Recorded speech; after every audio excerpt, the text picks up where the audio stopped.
Kletvice so bolj ali manj pikantne začimbe medčloveške komunikacije, s katerimi izražamo agresijo, perverzije, ponos ter veselje. Kar 53% uporabljenih kletvic pa je namenjenih našim policistom in politikom.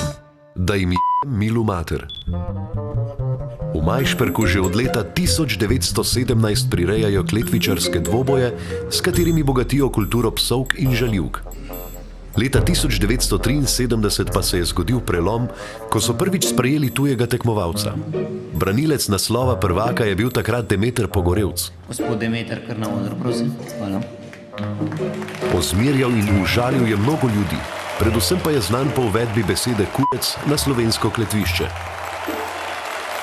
Začnite z občevanjem.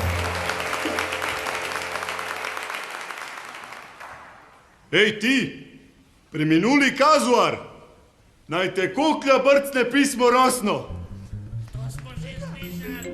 Če te z levo roko falim, boš gripa fasal. Bože dragi, a ne. Snov za kletvice Slovenci pogosto črpamo iz živalskega sveta. Crkven prašit zavaljen, naj se ti 300 vrabcev na glavo poserje. Odličen besedni izbor mojstra, ki ga častijo od Ormoža do Ankarana. Sprašuje finale.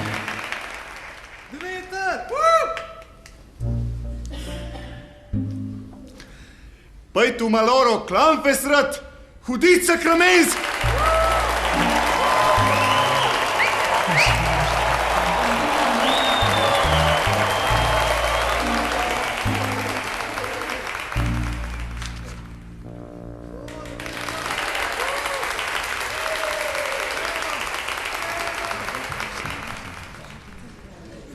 To je ta prava. Odlične ocene za našega vulganizerja, a spektakel se je pravzaprav šele začel.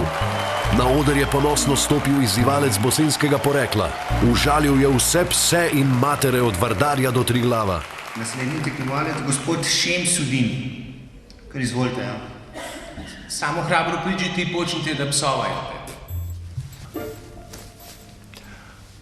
Jem ti mater. Slovenija je prvič po turških upadih doživela šok.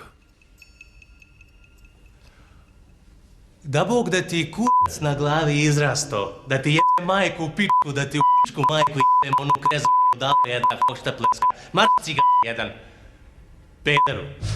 Gledalci pred malimi ekrani verjetno mislite, da zelo dobro obvlada Morsejevo abecedo, a vendar vam lahko iz prve roke zagotovim, da mu je pravkar onečedil celotno družinsko drevo.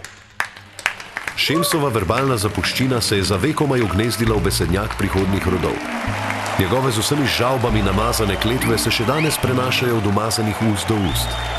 Seveda si puristi na vse načine prizadevajo, da bi jih izkoreninili, ampak kot pravi Šemso, ko jim je mater.